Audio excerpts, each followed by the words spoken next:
Próximo à sua residência tinha um empreendimento que era dos seus pais. Você tem lembrança do funcionamento do Mini Lanche, que foi uma casa de grandes eventos aqui em Coroatá?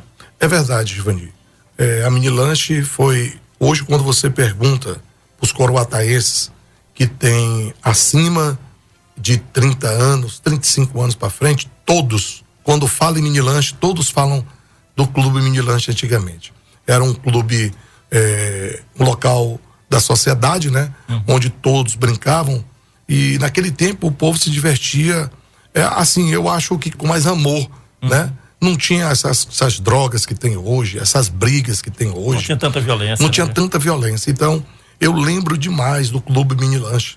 Ele fez história, né? Júlio, é verdade que passou grandes nomes por lá, inclusive Gretchen. É verdade que a Gretchen... Gretchen, Beto Douglas, passou Sidney Magal, passou muita gente famosa, os Menudos, Grupo Dominó, que veio cantar aqui no estádio, na inauguração do estádio. Aí o Zé Raimundo, que era da TV Difusora, que trazia esses grandes artistas. Quando terminou o show no estádio, tinha uma festa no clube do meu pai. E ele, muito amigo do meu pai, ele veio com um ônibus e encostou lá, e eles entraram no clube e só entraram mesmo, passaram tipo 10 minutos e saíram. Então foi assim uma coisa muito bonita, muito marcante. Houve também vários desfiles, escolha da Miss Coroatá, Garota Coroatá, Garota Estudantil, que o Ismael Venturini, também uma grande pessoa que faz parte da sociedade Coroatá, fez, o Jarbas Almeida, né? Teve muita festa, muitos eventos que ficou na história da nossa cidade. Júlio, você trabalhou também como locutor de carro de som, né? Trabalhei, Givanildo. Tive a oportunidade, Deus me deu a oportunidade. Trabalhei muito tempo, praticamente em todas essas lojas grandes aqui de Coroatá, as mais antigas. Eu tive a oportunidade de executar esse trabalho. Trabalhei em todo o estado do Maranhão, trabalhei no Piauí. Às vezes eu ia para Paraíba, fazer a campanha do Cássio, que foi eleito governador, que o seu finado João Claudino às vezes mandava a equipe, e eu andei muito esse Brasil, andei muito aqui o Maranhão, Piauí, e conquistei muitas amizades, fiz muitos amigos através dessa profissão, uma profissão muito bonita, de carro de som. Hoje que já tem muita gente, né? Entrou esses paredões, já ficou aquela coisa mais, mas antigamente carro de som quase que não tinha.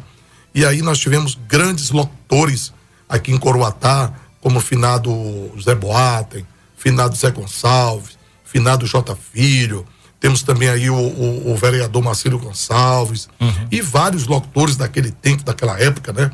Que deixou história na nossa cidade. Você também foi funcionário da Prefeitura de São Luís, fiquei sabendo. Conta um pouco dessa sua trajetória por São Luís. Sim, Givanildo, eu tive a oportunidade de trabalhar na Prefeitura de São Luís, com o tempo do Tadeu Palácio, né? Um pouco com o Dr. Jackson Lago, e depois com o Tadeu Palácio.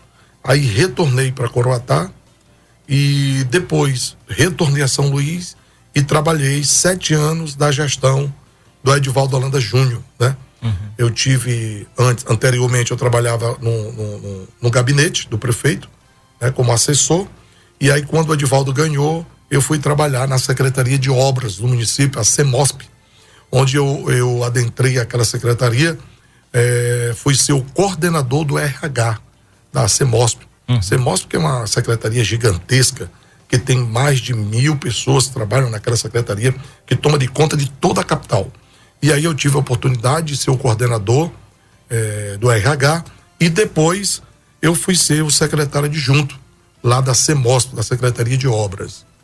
E quando o governador Flávio Dino ganhou para governo, eu saí da CEMOSP e fui trabalhar com ele no governo do estado. E fui trabalhar lá no Porto do Itaqui, na EMAP. Fui trabalhar na EMAP e fui ser coordenador dos terminais externos do Porto do Itaqui. O Porto do Itaqui é um dos maiores da América Latina? É o segundo porto mais profundo. É o Porto do Itaqui, né? É um porto muito grande, muito importante para o nosso Brasil, né? E aí eu fui para lá, Givanildo, ser coordenador dos terminais externos, e eu ficava responsável ali pelo CUJUP, que é os terminais de ferry boat. Era CUJUP, Ponta da Espera, Aí o AIMAP tem um cais de São José de Ribamar e tem um Porto Grande. São áreas importantes lá no terminal da Ponta da Espera do Cujupe, para você ver a grandiosidade de como é os terminais externos do Porto do Itaqui, que num dia, Givanildo, que não passa ninguém, vamos supor, não passou ninguém hoje. Quando não passa ninguém num dia, pouca gente, dá 5 mil, 6 mil pessoas num dia. E período de grande pico, que são período da eleição, período de carnaval, 7 de setembro, né? Quando tem esses feriados prolongados, já chegou a passar em um dia mais de 22 mil pessoas. Mais de 22 mil pessoas. Muita gente. Muita gente. Tem ferryboat que cabe de uma só vez 90 carros, 95 carros, dependendo do tamanho dos carros que vão atravessar naquele momento do horário do ferry. Então, é um trabalho muito grande, muito bonito. Eu tive o prazer e a felicidade, Givanildo, de trabalhar lá em São Luís nesses dois setores, Secretaria de Obras, CEMOSP, onde eu fui coordenador do RH, secretário adjunto, e também fui coordenador lá na IMAP dos terminais externos do Porto do Itaqui. Fiquei sabendo que o que você ganhava lá no Porto do Itaqui, o que você ganha hoje como vereador, talvez não chegue na metade do que você ganhava na época, quando comparado os salários. E aí o vereador Júlio decidiu, não, eu quero ir para Coroatá, eu quero ser vereador. E aí, como é que é esse negócio aí, Júlio? Foi muito interessante, Givanildo. Inclusive, o Luiz da Movela Pai me indagou umas 3 vezes. Tu tem certeza que tu vai largar esse teu emprego aqui, onde tu estás, para tu ir ser vereador em Coroatá? Eu digo, vou. Tu tem certeza disso? Eu digo, tenho certeza absoluta. E outras pessoas também me falaram isso, não é? Outros amigos meus, compadres meus lá em São Luís, ninguém acreditava nisso. Os seus pais, Júlio, quando você disse, olha, eu vou deixar o meu trabalho aqui, eu vou concorrer a uma vaga de vereador em Coroatá. Givanildo, todas as minhas decisões que eu faço na minha vida, eu não faço só. Primeiro eu peço a Deus, converso com Deus, e depois eu converso com a minha família, com meus pais, com a minha esposa, com meus filhos.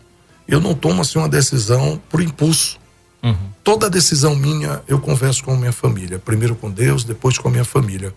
E graças a Deus minha família sempre me apoiou. Então, porque quando eu tomo uma decisão de fazer algo, eu não faço, como eu disse agora há pouco, por impulso. Entendeu? Eu faço ela toda planejada, conversando com Deus, conversando com minha família, aí eu tomo aquela decisão. Então, tudo bem programado. Como você falou agora há pouco, em termos de salários, às vezes eu não gosto de falar muito, porque tem pessoas que levam pro lado da maldade. Acha que a gente quer se amostrar, que a gente quer se aparecer por estar falando isso, que ganha tanto. Mas eu ganhava no Porto do Itaqui, está no portal da transparência, todo mundo pode olhar. Meu salário chegava a quase 16 mil reais. E aí eu ainda tinha ticket de alimentação, que naquele tempo era R$1.300. Eu tinha um dos melhores planos de saúde. Eu tinha carro à minha disposição, né? E outras coisas ainda. E vereador, quando eu entrei na Câmara, e Deus me deu oportunidade, em primeiro lugar, e segundo, aos amigos que votaram em mim, os 1.045 votos que eu obtive na primeira eleição, o vereador ganhava R$6.358, né? Para tu ver a diferença, uma diferença muito grande. Verdade. Hoje o vereador em Coroatá ganha líquido R$7.158 líquido, né? É só isso, gente? Só R$7.158 líquido. Então, o bruto ele chega a 9 e pouco, e líquido é 758. E a diferença é para você ver, de salário muito grande. Eu fazia lá em São Luís, todos os meses, aquelas quentinhas, já com minha esposa, com meus filhos, a gente se reunia no domingo, e eu comprava 10, 15 quilos de carne, arroz, eu fazia 20 quilos de carne, às vezes, a gente fazia 80, 70, tinha mês que eu fazia 130, 120 quentinhas, e a gente almoçava, começava de manhã a cortar a carne, aí almoçava, aí ia preparar essa comida. Quando a gente terminava, às 6 horas, aí a gente ia embalar. Quando dava 7 horas, eu ia fazer a entrega nas ruas de São Luís para as pessoas de rua, né? que estavam ali passando fome, necessidade. E às vezes a minha mãe um dia, às vezes ela estava lá e eu levava quentinha, e ela dizia: mas meu filho, cadê a água? Tu tá levando só a quentinha e eles vão ficar entalados, não tem uma água, você tem que comprar água. E minha mãe falou aquilo ali, aí eu passei, Givanildo, a levar refrigerante. Aí minha mãe: refrigerante não, você tem que levar água. Então sempre a minha mãe estava dando os pitacos, né? A minha mãe sempre teve um coração muito grande, muito generoso. Ela tinha aquele jeito dela, trancadona ali, que a pessoa olhava, mas você era amigo dela, você sabe, quando ela fazia amizade com uma pessoa, era uma pessoa maravilhosa. Verdade. Não era falsa nem um minuto. Quando tinha de falar, ela falava na frente da pessoa. Ela sempre foi verdadeira. Não é porque Deus a levou, mas a minha mãe, eu tenho um orgulho de ter ela como mãe, porque ela não é porque ela se foi que ela deixou de ser minha mãe, ela continua sendo minha mãe. Correto. Ela estava aqui na terra, sendo minha mãe, está lá ao lado de Deus e continua me protegendo, que eu tenho certeza. Então, Givanildo, eu fazia esse trabalho lá em São Luís. E aí um dia eu acho que não é o caso eu falar aqui, mas foi, vontade, foi assim por um momento até um pouco de, não vou dizer de raiva, mas de chateação. Eu estava num certo lugar e chegou vários vereadores, eu não vou falar nomes. Aqui de Coroatá. Daqui de Coroatá, eu estava no lugar aqui. E aí eu cheguei, estava numa recepção de um ambiente e tinha umas 15, 10 pessoas comigo e a gente conversando esse estabelecimento. E chegou mais ou menos uns 8 vereadores. E entrou passando todos por perto da gente. E nenhum teve coragem de dizer assim: bom dia. Oi, gente, tudo bem? Então passou todos. Aquilo ali me deu assim uma tristeza. Isso lá em São Luís. Aqui em Coroatá. Foi aqui em Coroatá. Aí nesse dia eu falei para essas pessoas que estavam lá. Aí um disse assim: Júlio, por que tu não te candidata? Tu é uma pessoa tão boa, do coração tão bom.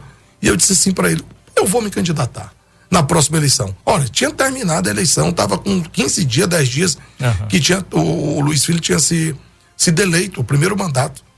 E aí eu disse assim: rapaz, pois eu vou ser candidato. Aí eu cheguei nesse momento e entrei no local e falei para a pessoa que era o líder, né? O líder da Tornado, o pai do prefeito, o Luiz da Movelar.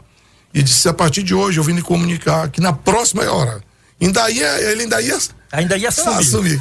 Da próxima eleição eu serei candidato a vereador em Coroatá. E alguns desdenharam, sorriram de mim. E aí eu fiquei calado. E aí comecei a fazer meu trabalho.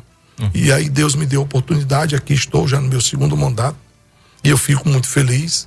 Sou muito grato a Deus, muito grato às pessoas que me ajudaram, muito grato às pessoas que votaram, muito grato à minha família.